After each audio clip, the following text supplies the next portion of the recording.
Boker Tov. Good morning, everyone. It's unimaginable that it's been almost 300 days since the horrific attacks of October 7th. Israel continues to fight this grueling war, and we continue to pray for the return of our hostages every day. I want to open this morning with 3 messages of extraordinary gratitude. First, to every one of you and to everyone who has contributed to our Israel Emergency Fund and who has stepped up and shown up in so many ways over this past year. The magnitude of the response from our community has been just overwhelming. And I'm talking about the dollars, of course, but more importantly, the number of people. When we first opened this fund, immediately after October 7th, we hoped to raise $5, maybe $10 million. And then shortly after that, the Jewish Federations of North America set a national goal, and Boston's target number was $18 million. Well, we raised almost $60 million and from nearly 7,000 gifts. This reflects, to me, an outpouring of love and concern for our Israeli brothers and sisters, the deep desire to help in whatever ways we can, and to send a clear message of solidarity. We are with you. I believe that over these past many months, we've revealed the spirit and the interconnectedness of Am Yisrael, of Jewish peoplehood, which is alive and strong. We've also seen the power of CJP and what a Jewish federation is all about, what it means for us to be part of a collective here in Boston and together with the North American Jewish community and Jews around the world. We are part of something greater than ourselves, and we truly can make a bigger difference when we do it together. There have been so many times over this past year when someone has said to me, when they looked at this fund and our response to this crisis, Mark, now I understand what CJP is all about and why I need to be part of this. Second, I want to say thank you to the members of our Israel Emergency Fund Task Force, chaired by Brad Bloom and our board chair, Lorraine Sperling, and to my incredible CJP colleagues. Every one of you has worked tirelessly to ensure that we are both responsive and nimble, as well as intentional, deliberate, and smart about how we invest these precious emergency funds. When I think about that combination of head and heart, of sheer desire to help wherever we can, with due diligence to be sure that we're getting the dollars where they're needed most, that is one of the reasons why our community trusts us so much in a crisis like this. I feel so proud of the impact we've made and continue to make, and I know that this fund has been not just an incredible response to an urgent crisis, but also a powerful innovation in how we invest in and build relationships with Israel and Israelis. Some of those people are here with us today, and I believe this is going to impact our work in Israel, how we do our jobs, and the relationships we create for decades to come. Which brings me to my last message of gratitude, to the Israelis who have been on the front lines of this crisis, the leaders and organizations with whom we have met, whom we've tried to support, and who've been inspiring us over these past many months. Several of you are here with us today, and there are so many others. I myself have been on 5 solidarity missions since October 7th, and every single time I am blown away by the courage, the resilience, the relentless commitment to responding, to fighting, and to building back in the face of an ongoing trauma, in the face of so much loss and so much unknown. This is the spirit that has kept the Jewish people alive for thousands of years. It's the spirit that will get us through this, and with which, together, we will work to build a better future in Israel, here in Greater Boston, and around the world. Thank you all for being with us today, for your strength, for inspiring us, and for giving us strength. We love you. One more time, I want to thank all of you for being here with us this morning, for your incredible generosity and care, and for all you do for our community and for Israel. And now I want to turn it over to my colleague and CJP's Executive Vice President, Dr. Sarah Abramson, who has been leading our Israel Emergency Fund, who herself has been to Israel multiple times since October 7th, and whose passion and leadership has made our response to this crisis possible. Thank you, Sarah. Thank you so much to Mark and to everyone on this call. I am really struggling with being on a screen because what I want to do is just be able to look each of you in the eye to say thank you on behalf of myself for what has absolutely been the most humbling and gratifying experience of my professional career, and for each of the 11 volunteer members of our task force who have met with me and my team 21 times formally to distribute these funds so far, but countless hours informally. I'm going to try my best, not just to convey the head and the strategy, which is critical, but to give you a feeling of what it has felt like to do this on behalf of all of you. So we take your trust in us so incredibly seriously. We know that this matters to you. And so we've worked in 3 phases to distribute this incredible fund so far. I want to take you back to the week after October 7th. It is hard to remember, but yet still so fresh, the pain we were all feeling, but we couldn't hide behind that pain. We knew we had to act. The feeling I want you to remember is urgency. When we knew that this community was stepping up in the way that you did, we started distributing these funds right away. And our first phase was crisis response. We focused pretty much exclusively on the South, the Gaza envelope, and the folks, our friends and family who were displaced from that region and now refugees in their country, in our country. We were one of the first grantees to an organization called the Jerusalem Command Center, which was a fully civilian-led organization of people who dropped everything to respond on that day. They were urgent, so we were urgent with your funds. Then, when we knew that this community was stepping up and stepping up again, we were able to continue to distribute these resources in phase 2. This phase began in January, and let's go back to the feeling of January. Some of us were oscillating between optimism, we had 1 release of hostages, but nowhere near enough, and really despair. This we now knew was a long war. There was going to be a lot of pain and a lot of death. But we knew that we had to build partnerships, and that's the feeling of phase 2. We're in this together. Yes, we continued to be able to do those responsive grants, but honestly, we were able to create long-term partnerships looking towards the future.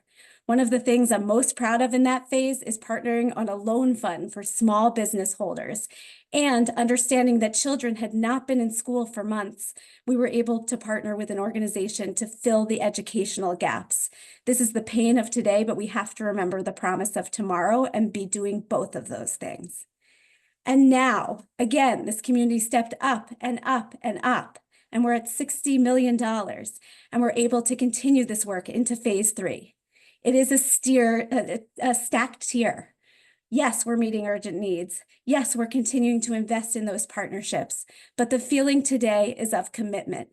We're in pain, we're hurting, we're unsure of the future, including today, but we know that we are in this together and we are committed.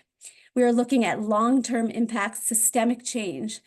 And instead of just one-to-one support, we're thinking, how do we extend support? So for example, instead of doing one-to-one clinical support for mental health, can we invest in technology that will help people with PTSD all across the country? This is what the generosity of this community has done.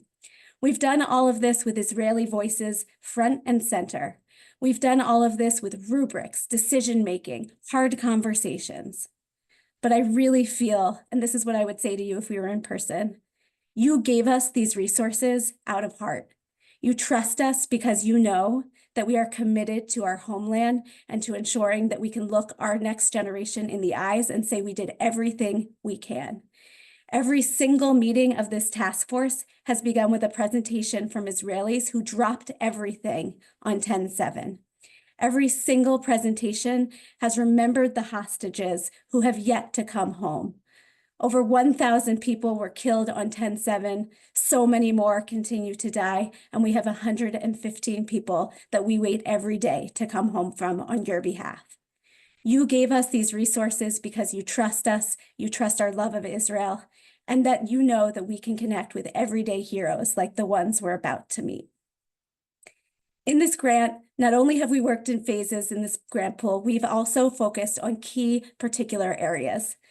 We've worked on economic relief, we worked specifically on vulnerable populations, and today we're going to meet these everyday heroes who have been working on mental health and community rehabilitation. So let's meet them. There has been not a single conversation that I think Mark or I or any of us who have traveled to Israel have had that have not focused on mental health. What was once taboo in Israel has now become something that we all need to talk about, and we need to understand that people are hurting physically, but sometimes the wounds that are deepest we can't see. Today, it is an absolute honor and privilege to introduce you to one of our incredible grantees, Bshvil Hamachar, Path to Tomorrow. Bshvil says, and we agree, that they change lives, which changes the army and changes Israel. They work with combat reserve unit soldiers who are on the front of the front lines. It's a clinician-led mental health program. As you know, the soldiers in this war have been deployed in Gaza under some of the harshest conditions and increasingly in the north. They face an incredible transition back to daily civilian life. We can't pretend that it's easy, and Bshvil has an incredible model with proven methodology and, as you'll see, amazing leadership. I'm very humbled to be joined today by Dr. Glenn Cohen, who is a volunteer clinician with Bshvil and the former head of psychology at the Mossad. Glenn, meeting you a couple of weeks ago was a true honor and privilege. You left an indelible mark on Boston, and we're grateful to hear from you today. Thank you, Sarah. Well, this is actually more emotional than I expected. And thank you, everyone, for what you're doing. And I'll just add about Bshvil Hamachar that our research has shown that our nature-led retreats have led to over 80% of participants feeling that their lives have been transformed. And these are 4,000 participants. And as a result of these journeys, we've increased their resilience and reduced PTSD. On October 7th, I was packing my bag to get ready to go on a journey like this the next day, actually. And there were 30 teams lined up to go. Of course, instead of going to Romania, they ended up going down south to engage in combat once again. And since we couldn't meet the teams themselves, we actually decided to meet the team's members' spouses and their parents. And we facilitated over 200 Zoom sessions. And thanks to CJP's phase one donation of $25,000, we actually helped 1,500 reservists to enable them to be able to focus on their mission while we're taking care of their family. Sort of like pinch hitters stepping up, and they know that we're stepping up to the plate at Fenway Park, and in that way, knowing that they can do their job. And this way, the support that they received led to a clear sense of solidarity with our fellow Jews in the States. And the next thing that Bshvil did was to devise a spearhead a 3-day intervention program, which the IDF actually adopted as the new standard for initial processing of combat experiences. And Bshvil led 50 groups on these 3-day journeys in Israel. And CJP's second donation of phase 2 of $300,000 funded most of these groups, enabling another 1,000 reservists to process their combat experience, which they had just finished. And so then we move on to May, and finally the reservists are more available. They finished their reserve duty and they can go abroad. So we took about 23 full-length journeys to Romania, and by the end of July, between May and July, we had about 2,000 reservists who had already gone through this process. And by the end of 2024, there will be 84 teams that will have gone through this full-length journey, about 10 days. And now at this stage, Bshvil needs the additional funding to actually grow and facilitate for more journeys. You can imagine there are over 200 teams that are signed up and wait on the waiting list to go on these journeys. At the opening session of each one of these journeys, the team is exposed to the fact that the journey is funded by the Jewish Federations of Boston, and this way it emphasizes that we're all in this together. So as a therapist who specializes in combat PTSD, I just want you to know what kind of impact your funding will have, because mental health experts in Israel estimate that more than 30,000 combat reservists who have served in this war will suffer from PTSD. Before the Iron Swords War, IDF veterans would process their combat experience and ask for treatment on the average about 10 years after the actual combat experience. Can you imagine the amount of suffering they and their families had to go through? And so with the help of your funding, we'll be able to intervene within the first year of their combat exposure and identify those who need further treatment, and thus reducing PTSD dramatically. The main emotion of PTSD that people suffer from is guilt. I just want to tell you a story of one participant who was on a journey with me. His name is Moshe from Golani, and he was involved in the fighting in 2014 in Gaza. And there was a terrible incident where by accident, friendly fire killed a friend of theirs, one of their teammates. And he knew that he was the one who actually shot and killed him. Nobody else knew it because there was a lot of fire. For 10 years, he didn't tell this to anybody. But finally, on this journey with us, as we were heading up the hill at the end of the journey, he said to me, "Do we have time for one more share?" I said, "We don't, but I see it's important to you." And he told the group at the last moment on top of the mountain, and he shared with them. And he said, "That's it." And they finally gave him a hug, and they released him of his guilt.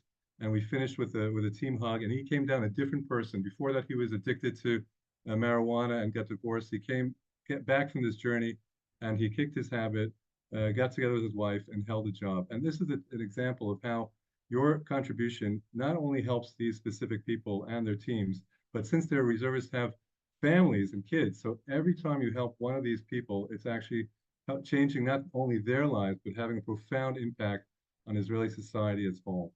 So thank you very much for being our partners in support of our heroes. Thank you so much, Glenn. And you are definitely included in that bucket of heroes. And we are so grateful to you for this morning. Thank you. When I landed in Ben Gurion just a few weeks ago, the first text I sent actually was to Mark. And I said, "I actually feel calm for the first time in weeks." There's something about that feeling that many of you know, and if you don't, you're welcome to join us anytime soon on a solidarity mission, of when you're in the airport in Israel and you just know that the ground beneath you, whether people think it's dangerous or not, is still your home. That feeling of home is so ingrained in how I think about what it means to be Jewish and our story for millennia. But I also know how safe and important it is to feel like you have a physical space that is your own, where your family can come and know that they can go to sleep at night, know that they are safe in their beds. For so many kibbutz members in the South on 10/7, not only was the sense of Israel shattered, of the global Jewish people's homeland, sent shivers down their spine around what this means for the future of that, but actually their own physical homes were invaded and that sense of safety was taken from them. We knew that we had to prioritize the urgent needs of members of different kibbutzim in the South, but also that we wanted to keep that Israeli spirit still on these kibbutzim alive, of living in community together. And so we began to focus on community rehabilitation. We were incredibly privileged to meet some incredible entrepreneurs in Israel who dropped everything and introduced us to Kibbutz Re'im. Re'im is a kibbutz in the South, close to where the Nova Festival was held.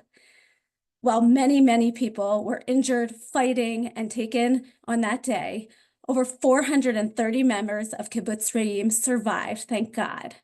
We needed to lift them up.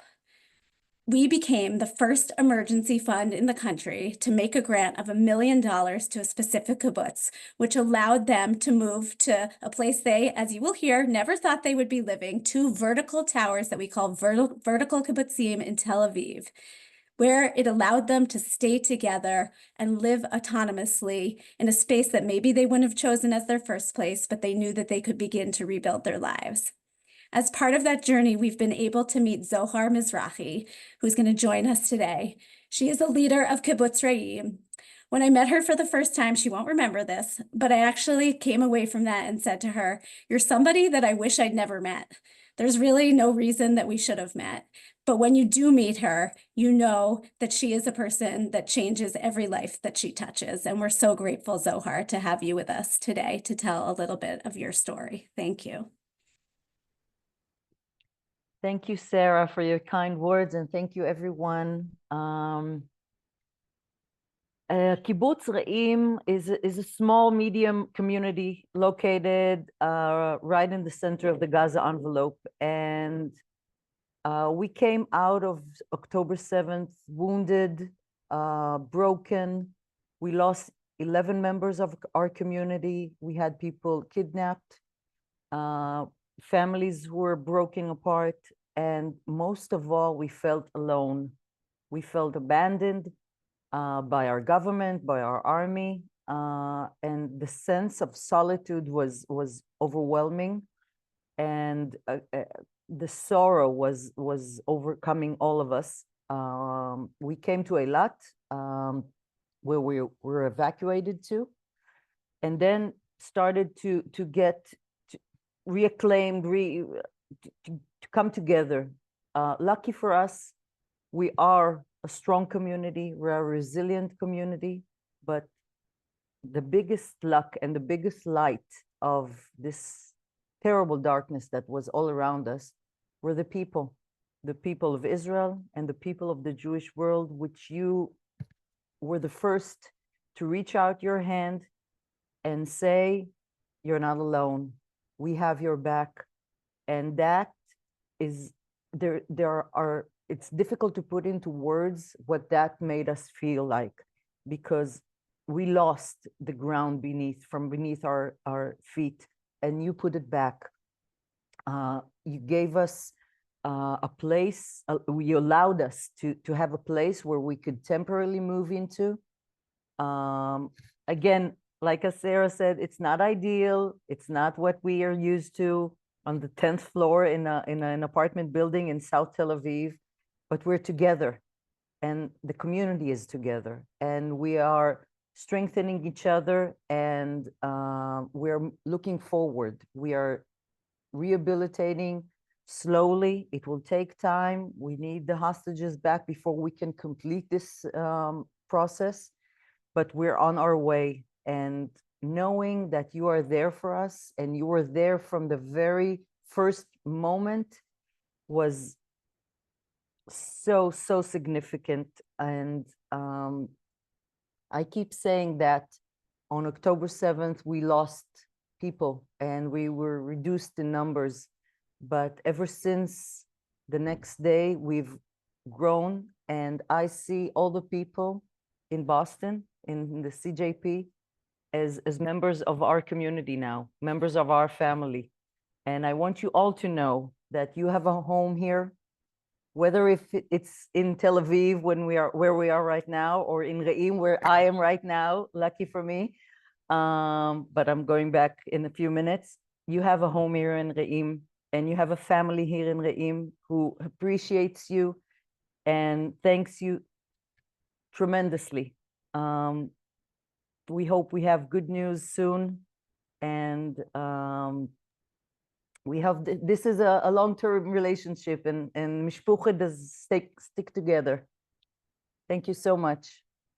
Toda, and we will take you up on the offer to join you on the actual kibbutz, but you also have to join us here in person soon. And we will dance again with you in both places. So we've talked a lot today about how all of you stepped up, and that has been true for thousands and thousands of people across our community. About 2 months ago, I decided that it just felt critically important to me that we bring some of you to see this impact on the ground. As I've said to you this morning, I can tell you with words, but I want you to be able to feel what your impact has made.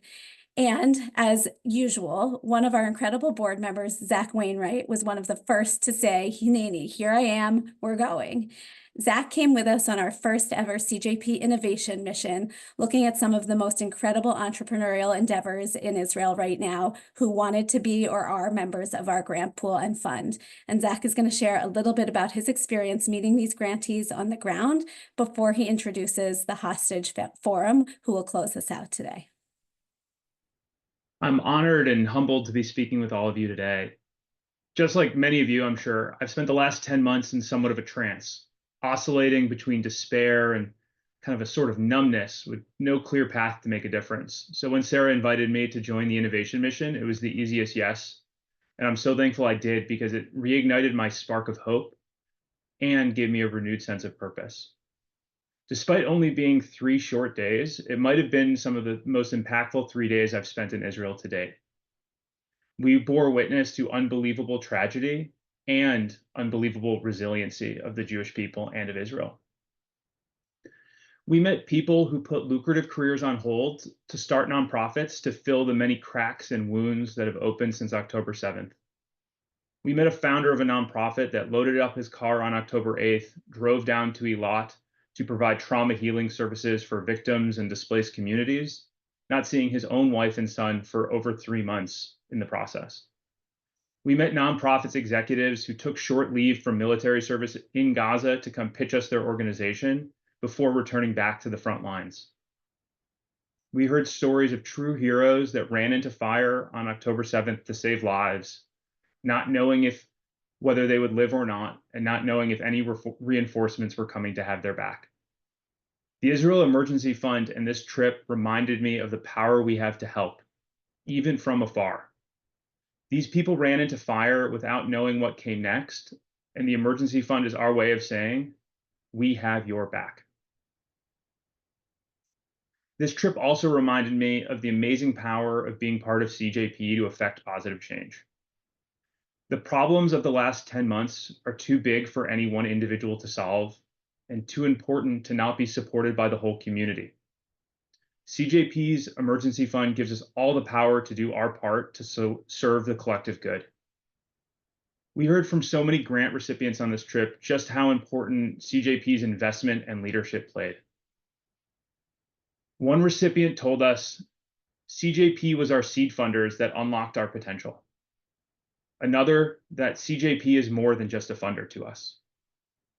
I have the privilege to introduce Rebecca from the Hostage Family Forum on our mission, who on our mission shared that CJP was the easiest large funder to work with. Take that, New York. It both made me proud to be a Boston Jew, and also because that means Rebecca and her team can focus on the incredibly important work that they've done 24/7 since 6:30 a.m. on October 7th.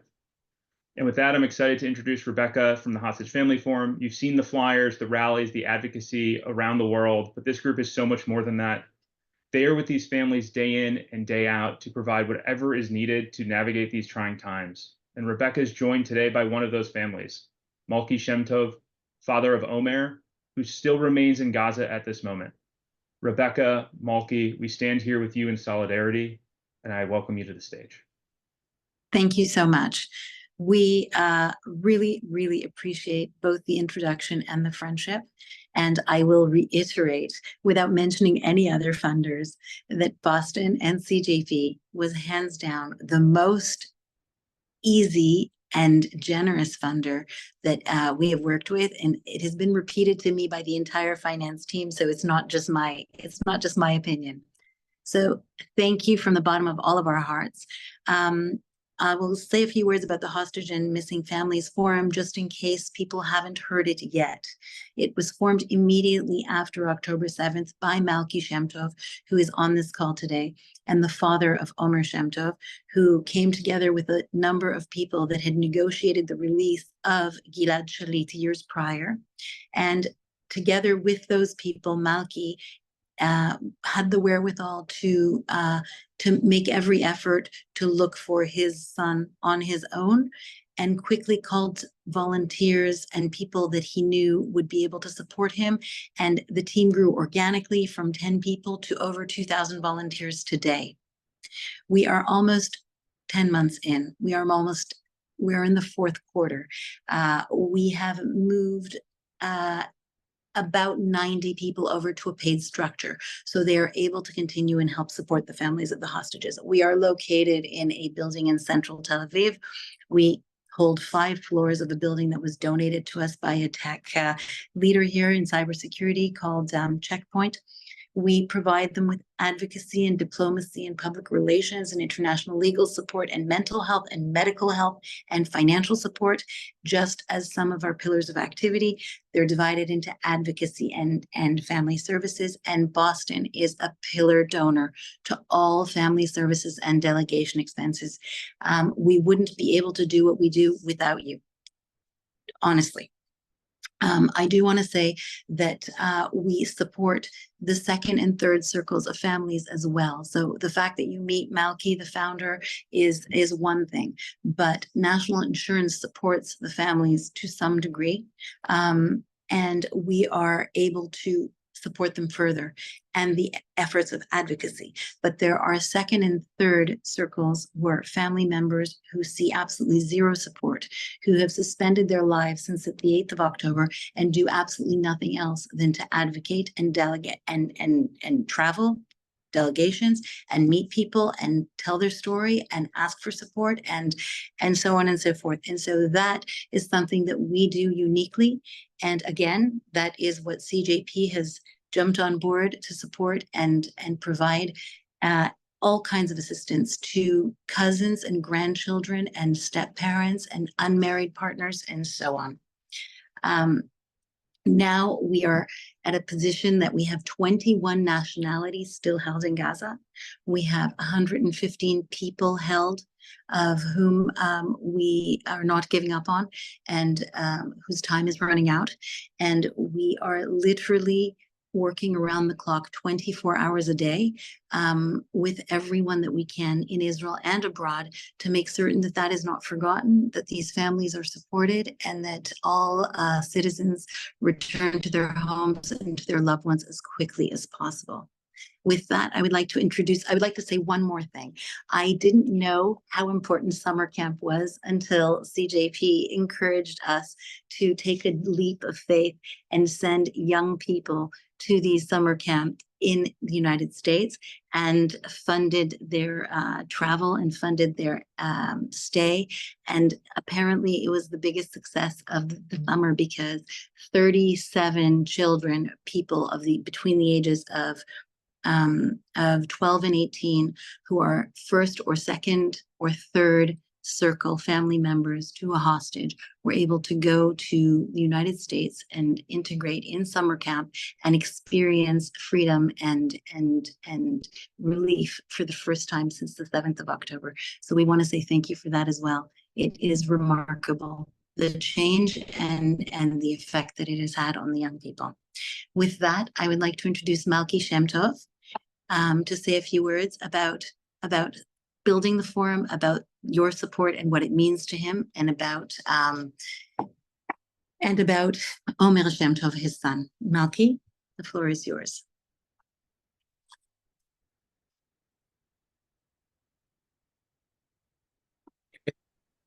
You hear me? Yes, thank Okay, goodness. Thank you, everybody. You say running the time, so we are over the time.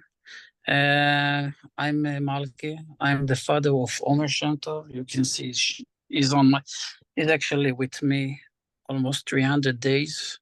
And I see his face every day, all day, and his eyes, look at his eyes. His eyes just like asking me to take him out from the hell. And that's what I do with other families over here. And this place become the place that whatever you hear and whatever you see, it's done here in this building in 4 floors. We have teams from different disciplines, and what we do the best, it's the awareness. The awareness, I think, it's the best thing that we do, that the story of the hostages will be here all over the world. I want to tell you that as a parent that miss so much his son, we are in the most craziest roller coaster. It's every day to wake up to another day, which you don't know what the day will come with.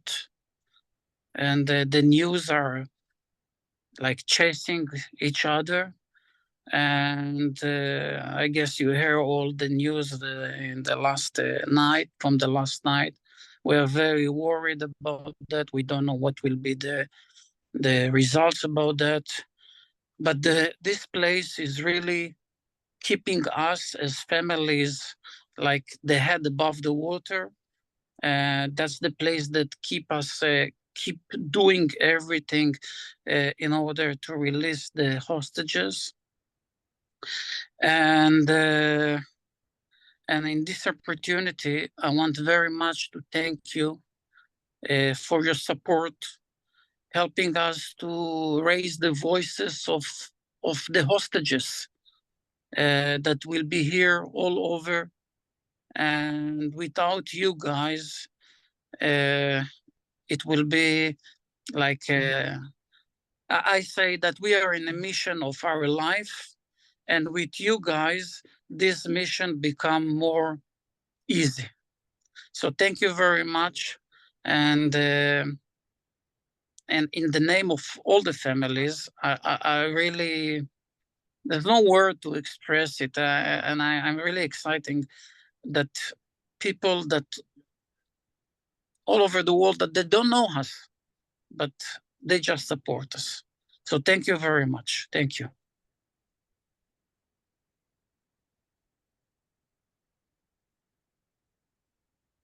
Thank you so much, Malki and Rebecca, and to everyone. It's wonderful to join you all this morning. Thank you. I am Lorraine Sperling. I have the great privilege of being the board chair of CJP and co-chair along with Brad Bloom of the Israel Emergency Fund. Thank you to all of you who have joined us this morning, early on a summer morning. We're really grateful that you've taken the time. I just want to close with 3 points. First of all, I spend a lot of time in the areas of social impact, strategic philanthropy, and investing for impact. And this emergency fund in Israel is such a stellar example of all 3 of those coming together. Sarah, to you and your team, the passionate and talented partners that we have heard from today, thank you all for the seriousness with which you have taken on this communal responsibility. You've put the resources to work in such impactful ways. You've built long-lasting partnerships that will serve Israel and the Jewish people for a long time to come. And you've built such beautiful relationships for all of us. Glenn, Zohar, Rebecca, Malki, I have such great affinity for all of you and for the many others that are fighting the great fight in Israel today. Second, I think the most powerful examples in Torah of the strength of the community of Jewish people are when people's hearts are moved to give in extraordinary ways. And to all of you, our donors, you have brought yet another powerful example of communal strength to bear. As Mark said, there was an outpouring. As Sarah said, everyone felt the urgency. Thank you for your gifts, for your commitment to Israel, to the Jewish people. You've allowed us the great privilege of doing the work that we're doing, and we pledge to continue to be fully transparent to all of you as we help to build Israel back better. And finally, Mark, since October 7th, you have had at the forefront of your mind communal engagement, and you have rallied us, you've accompanied us, you've been leading us, and we're just so grateful to you during this time of crisis that you have helped to turn this into a time of opportunity for the community. And I want to reiterate to everyone here Sarah's invitation to join us in Israel, to come and meet Rebecca, to meet Malki, and to see all of the great work that you have enabled us to do. It is, as Sarah said, when you land there, you feel like you're home, and we hope that you will join us on a mission. Thank you all very much.